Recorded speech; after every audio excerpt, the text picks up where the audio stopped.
I gave my brother our family business, and he used it to throw me out on the street. I never imagined I'd be 38, sitting in a one-room apartment, watching my brother's name glow on the skyline while mine is taped to an eviction notice. But here I am, listening to the broken radiator hum while the company I built beats under his banner. Betrayal never hits all at once. It creeps in, soft at first, like a whisper you try to ignore. The late-night meetings I wasn't invited to. The hushed calls that stopped when I walked into the room. The routine contracts Dylan slid across my desk with that easy grin of his. Dylan. Even saying his name twists my gut. 2 years younger, always the golden child. He had the charm, the smile, the talent for saying the right thing at the right moment. I had calluses, sweat, and no exit strategy. When Dad's heart attack nearly sank the company, I stayed up 80-hour weeks keeping the lights on. Dylan was out shaking hands and drinking on the company tab, and I told myself I didn't resent him. Because Dad drilled one commandment into us. The business comes first. The family comes first. Same thing. I believed it like gospel. I thought sacrifice was what love looked like.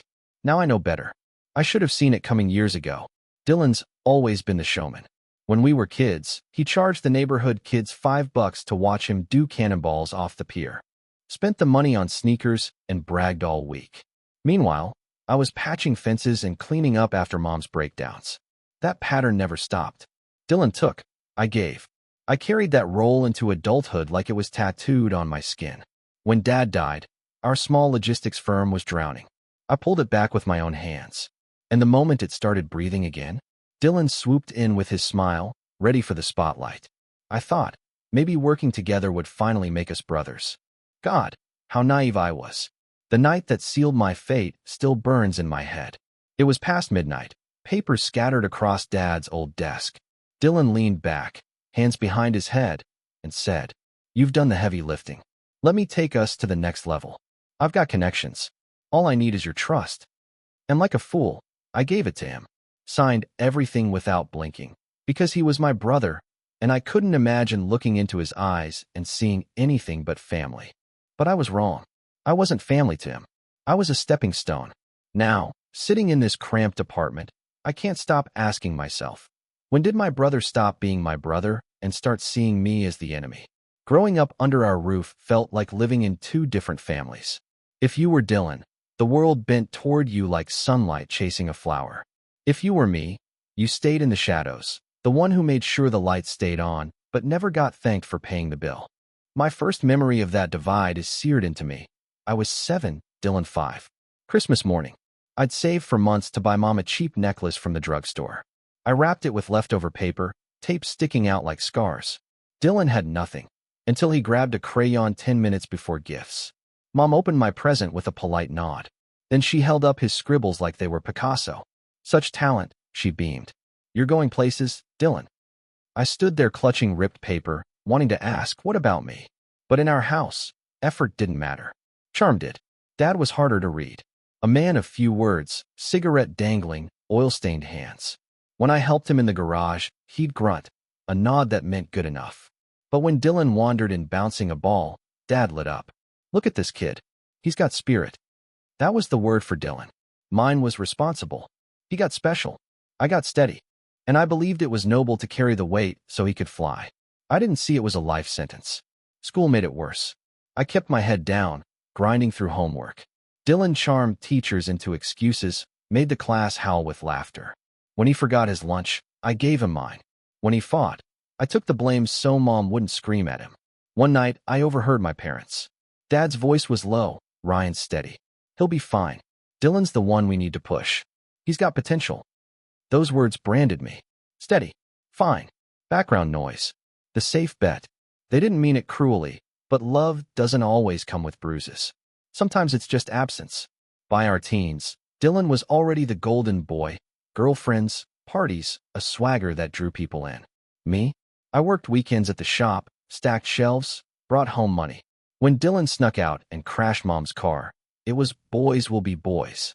When I missed one test because I was sick, I got a lecture on responsibility. That double standard wasn't just unfair, it was oxygen in our house. We breathed it every day, and every time I swallowed my words, every time I cleaned up his messes, I built the cage he'd one day lock me in. The day Dad died, I stopped being a son and became the backbone. It was sudden, a heart attack in the middle of the shop. I was 28, Dylan 26. I still remember the smell of burnt coffee, the half-finished invoice on his desk, the phone ringing after the ambulance left, like the world didn't care ours had just collapsed. Grief wasn't a luxury I had. Within hours, vendors demanded overdue payments. Employees asked if they still had jobs. Mom sat at the kitchen table, chain-smoking and staring at the wall. Dylan? He vanished. Said he needed space. Space. As if debt collectors paused their calls out of respect for the dead. So I picked up Dad's greasy notebook and got to work. I spent nights at the kitchen table with cold pizza and black coffee, trying to decode his messy ledgers. Days in the shop, fixing trucks, begging the bank not to pull our credit line. When drivers called in sick, I climbed behind the wheel. When payroll was due, I stayed up until 3 a.m., making sure checks didn't bounce. Those months nearly broke me, but slowly, the bleeding stopped.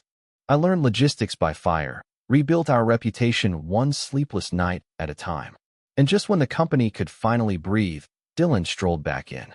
Crisp shirt, cologne, smug grin. Man, you've been killing yourself. Let me help. Help. The word burned, but I wanted to believe him. I wanted a brother, not a ghost. So I let him in. For a while, it looked like it might work. Dylan had charm. Clients loved him. He could walk into a room and make people feel like they mattered. I thought maybe we'd finally balance each other. He'd be the face, I'd be the spine. But cracks showed fast. He loved the spotlight, hated the grind. Missed meetings, made promises we couldn't cover. And I cleaned up. Again. One night, I caught him rifling through Dad's old filing cabinet. He jumped like a guilty kid. Relax, he laughed.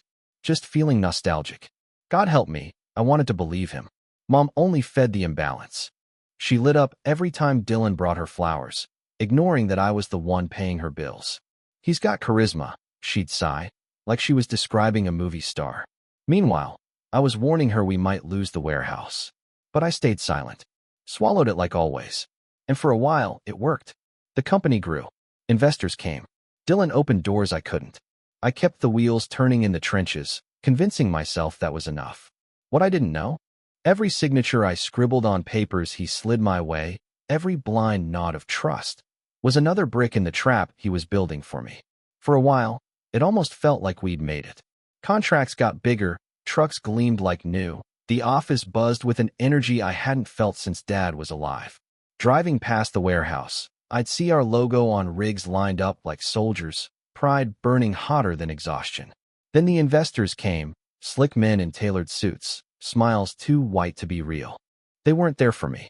They were Dylan's people, golf buddies, old frat brothers, guys who thought a handshake over bourbon mattered more than numbers on a spreadsheet. He slid into their world with ease. One night, I was hunched over invoices, eyes stinging.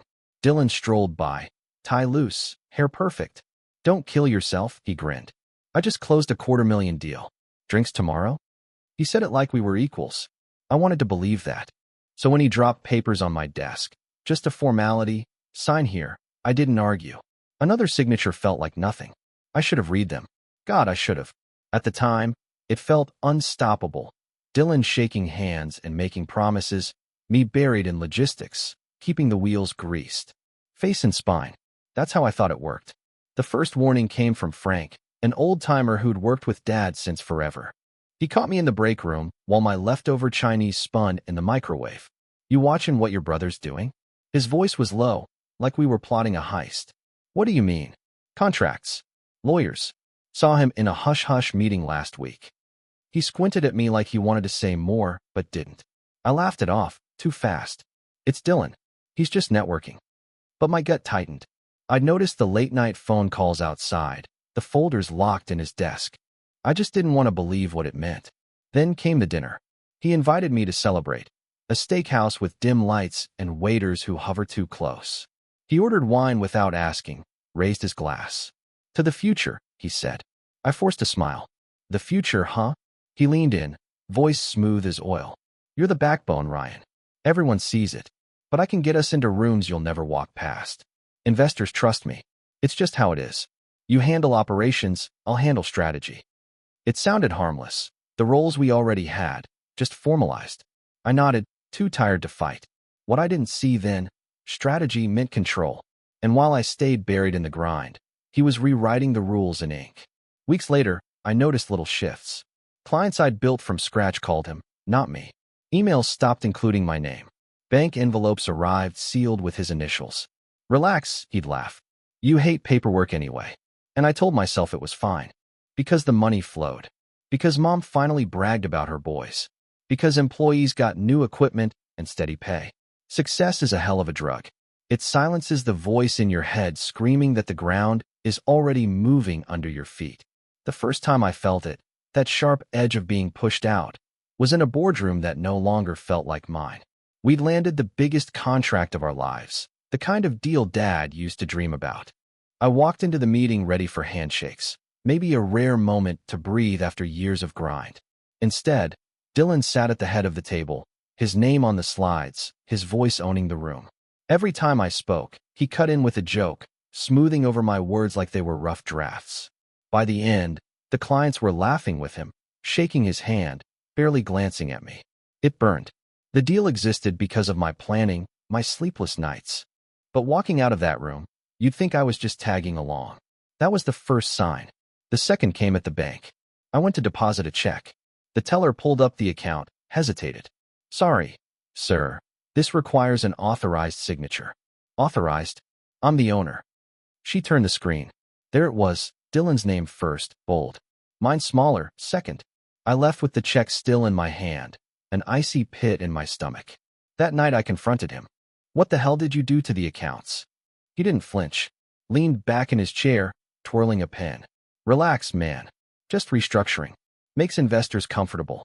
You hate bank stuff anyway. You changed ownership order without telling me. He shrugged. Technicality. We're partners. What difference does it make? It made all the difference. But I swallowed it. Like always. Then came more papers, slid across my desk during chaos. Always with Dylan's easy smile. Just routine. Sign here. And I signed. Because he was my brother. Because I still believed we were chasing the same dream. Until one night, after everyone left, I dug through the files. My name was still there, but buried in fine print. Dylan's name screamed across every page. CEO. Majority shareholder. Authorized signatory. My hands shook as the text blurred.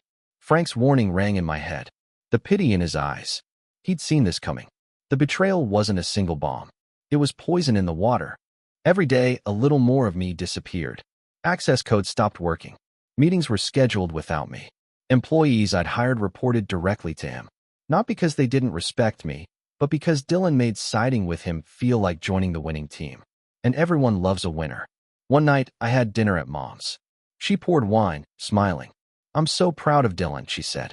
He's really carrying the family name. I almost choked. Carrying it? I wanted to scream it was me bleeding for that company all these years. But the words died, like they always did. Because that's my curse, isn't it? Dylan shines in the light, and I rot in the shadows. I still thought I could claw my way back. Work harder. Prove myself again. I didn't know the trap had already snapped shut. All that was left was for Dylan to twist the knife. The end didn't come with a bang. It came with an envelope.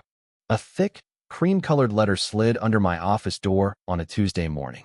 I tore it open, expecting an invoice. Instead, notice of termination. Effective immediately, by order of the board. The board? I didn't even know we had one. My name appeared only in the salutation, Dear Mr. Carter.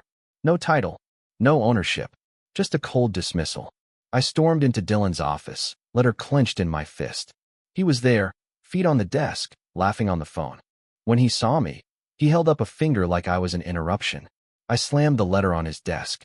What the hell is this? He smirked, ended his call, and leaned back. It's exactly what it looks like. You're out. You can't fire me. This is Dad's company. Our company. He chuckled, slow and sharp. Dad's dead. And last I checked, I'm the majority shareholder. Remember those forms you signed so eagerly? The words hit like a gut punch. My own signatures, the ones I'd trusted him with, had built the gallows. And now he was tightening the rope. You set me up, I whispered. No, Dylan said smoothly. I set us up. You're steady, Ryan. Reliable. But you're not big league material. You'll land on your feet. Steady. Reliable. The same backhanded praise I'd heard my whole life, now weaponized. I felt my voice crack. After everything I've done, the nights I bled for this company, the times I cleaned up your messes. He leaned forward, eyes cold. Exactly. You cleaned up. You were the janitor. I was the one people actually wanted in the room. The words hit harder than any punch. Security arrived minutes later, two guys in cheap suits, apologetic eyes. They asked me to pack. I walked back to my office in a haze, shoving a few things into a box. Dad's notebook, a cracked photo of us as kids, a mug Dylan once gave me that read number 1 brother. Employees stared as I carried it out. Some looked away. Some whispered. One or two smiled at Dylan like they'd picked the right side. Outside, the sun felt cruel, too bright for the darkness twisting inside me. Through the glass, I saw Dylan shaking hands with investors, grinning like he hadn't just gutted his own brother. That was the moment it sank in. I wasn't just out of the company. I was erased. If you've never had your life ripped out from under you, let me tell you what it feels like. Silence. Not peaceful silence, the kind that suffocates. Phones stop ringing. Emails vanish. One day you're the man people need. The next, you're nobody. The morning after Dylan fired me, I drove to the office out of habit. Parked in the same spot, coffee thermos in hand. Swiped my badge. Red light. Again. Denied. The guard I'd known for years shifted awkwardly. Sorry, Mr. Carter. You're not on the list anymore. Not on the list. Just like that, owner turned trespasser. Word spread fast. Employees who used to greet me with respect now looked away. Some muttered a quick goodbye. Most didn't bother. Within a week, I wasn't Ryan who saved the company after Dad's death. I was Ryan, the fool Dylan outplayed. The humiliation followed everywhere. At the grocery store, whispers. That's him, the brother who got pushed out. At church, a man clapped me on the shoulder. Tough break. But Dylan's really taking things to the next level. I wanted to scream, to make them see the blood I poured into that business. But all they saw was Dylan's shine and my shadow. Even Mom. One night, desperate, I drove to her house. Box of my things still on the passenger seat. She was in the kitchen, TV blaring some reality show, wine glass in hand. Ryan, what's wrong? I dropped the termination letter on the counter. He fired me, Mom. Dylan, I've got nothing left. Her face pinched, not with anger, but discomfort. Like I'd ruined her evening. She sighed. Sweetheart, maybe it's for the best. You've always been so stressed. Dylan has the charisma to keep it going. Maybe it's his turn. His turn. I waited for her to defend me, to acknowledge my sacrifice. Nothing came. You're taking his side? I said. I'm not taking sides, she replied softly. Maybe you should let go. I left before I said something I'd regret. Pulled over on the side of the road, gripping the wheel until my knuckles went white. Thought about Dad.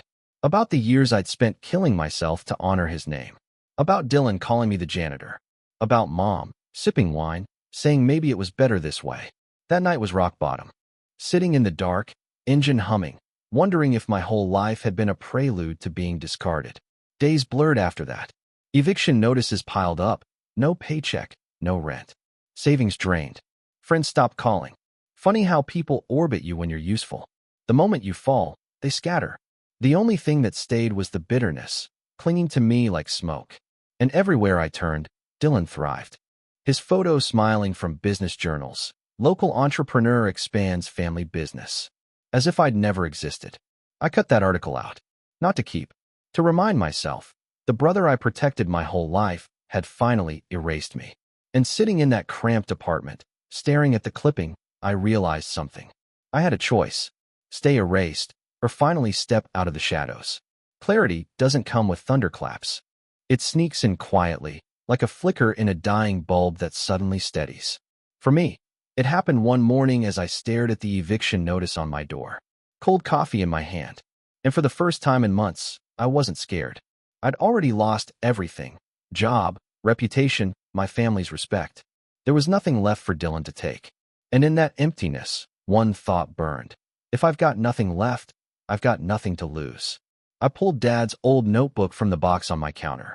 Cracked leather cover, pages warped with grease and time. Inside, routes, clients, deals in his blocky handwriting. Proof the business wasn't born from Dylan's charisma.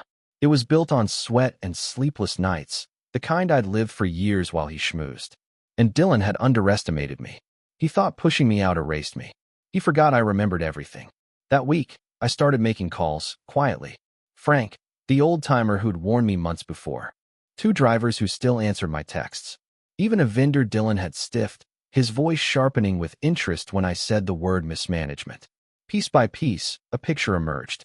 Dylan wasn't a visionary. He was reckless, burning investor money on image instead of infrastructure, stretching loans, breaking promises. He hadn't pushed me out because I was useless. He pushed me out because I was the only one who could stop him. The real turning point came when I stepped into a lawyer's office downtown. The receptionist looked me over, wrinkled shirt, tired eyes, and probably assumed I was here for a parking ticket. But when I dropped Dad's notebook and a stack of documents on the desk, the lawyer's brows shot up. "Your brother restructured the company without your knowledge?" he asked, flipping pages. "I'm telling you," I said, my voice steadier than it had been in months. "He used me. And I can prove it." He leaned back, tapping his pen. "This isn't just a civil dispute. If you signed under false pretenses, it borders on fraud." Fraud. The word lit something in me. For years I'd been the steady one, the background noise, the janitor cleaning Dylan's mess. Now I had a weapon. I didn't dream of revenge exactly. What I wanted was balance, to tilt the scales that had been uneven since we were kids, to show Dylan that the brother he erased still had a voice. That night, I stood by my window, looking out at the city lights. And for the first time since this nightmare began, I felt something new. Resolve. Dylan thought he'd won. But the game wasn't over. Not yet. The first shot landed quietly. A letter, this time not slid under my door, but delivered straight to Dylan. I can only imagine his face when he opened it. Fraud. Misrepresentation. Breach of fiduciary duty. Charges from my lawyer. Words he thought belonged in someone else's story, not his. He called that night. I almost didn't pick up, but I wanted to hear his voice crack. "Are you out of your mind?" he barked the second I answered. "Dragging lawyers into this? You're gonna ruin everything." I let the silence stretch. Then, calm. "No, Dylan. You ruined everything. I'm just finally cleaning it up." For once, he had no comeback. The weeks blurred into depositions, paperwork, late nights at my lawyer's office. I was broke, but I found allies in places I never expected. Vendors Dylan had cheated. Employees denied promised bonuses. Even one investor admitted, off the record, that Dylan made promises he couldn't keep. They weren't loyal to me. They were loyal to the truth. And the truth was ugly for him. The moment I'll never forget came during a preliminary hearing. We sat across a long table, Dylan in his tailored suit, flashing the same smug smile from the day he pushed me out.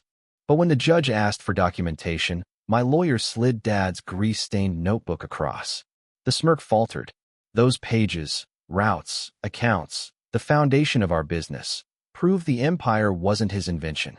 It was built on my sweat and Dad's work long before Dylan's bourbon deals and investor handshakes." And for the first time, I saw it, a flicker. Fear. Outside the courtroom, he cornered me, voice low, mask slipping. "Why are you doing this?" "Why?" I shot back. "Because you erased me. Because you burned Dad's legacy to make yourself taller. And for once, you're going to face the mess instead of leaving me to clean it." His jaw clenched, eyes hard, but he said nothing, because deep down, he knew I was right. The case was far from over.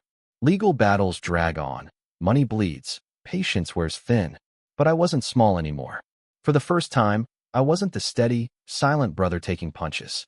I was finally swinging back, and people noticed. Frank called one night, gravel in his voice. "He's rattled, kid. First time I've ever seen him sweat. About damn time." Even Mom, who'd spent months bragging about Dylan, stopped me outside her house. She didn't apologize, not really. She never would. But she touched my arm and said softly, "Maybe I was wrong about him. It wasn't redemption, but it was something." For the first time since Dad died, I felt like I wasn't carrying this alone. And Dylan? The golden boy, the untouchable? For once, he was cornered. The lawsuit dragged on for months. Filings, hearings, tense standoffs across long tables. Some nights I lay awake, wondering if I'd made a mistake. Dylan had money, connections, that silver tongue. Could he bury me? Each time doubt crept in, I reached for Dad's old notebook on my nightstand. The pages still smelled faintly of grease and smoke. I'd run my fingers over his blocky notes and hear his voice. The business comes first. The family comes first. Same thing. Except now I knew better. Family doesn't cut you out. Family doesn't make you invisible. The final hearing was almost anticlimactic. A small courtroom, a tired judge, a few quiet observers. Dylan strutted in with his perfect suit and slicked back hair, confidence radiating. But I saw it, that twitch in his jaw, when the judge spoke. The ruling wasn't a fairy tale. The company was too tangled to hand back. But the judge did what Dylan never saw coming. He acknowledged me. The record now showed the truth, that Dylan hadn't built the empire alone, that the foundation was mine as much as his, that the contracts I'd signed under false pretenses were tainted. It wasn't about money anymore, though the settlement would keep me off the streets. It was about truth, about watching Dylan's smirk falter as strangers finally saw him for what he was, a man who burned his own brother to stand taller. Outside the courthouse, he tried one last jab. Leaning in, voice low, venom laced with desperation. Enjoy your scraps, Ryan. I'm still the one in charge. For the first time in my life, I smiled at him, calm, unbroken. Maybe, I said, but I can live with myself. Can you? He didn't answer, just turned and walked away, shoulders stiff, like the weight of the truth had finally found him. That night I sat by my apartment window with a beer and took my first real breath in years. Not the shallow gasps of a man waiting for the next blow, a full, deep breath. Free. I didn't get the company back. I didn't get my brother back. But I got something Dylan can never touch, my dignity, my voice. The knowledge that I finally stood up after a lifetime of being steady, silent, safe. And maybe that's enough. Because sometimes the greatest victory isn't taking everything back. It's proving you were never nothing in the first place.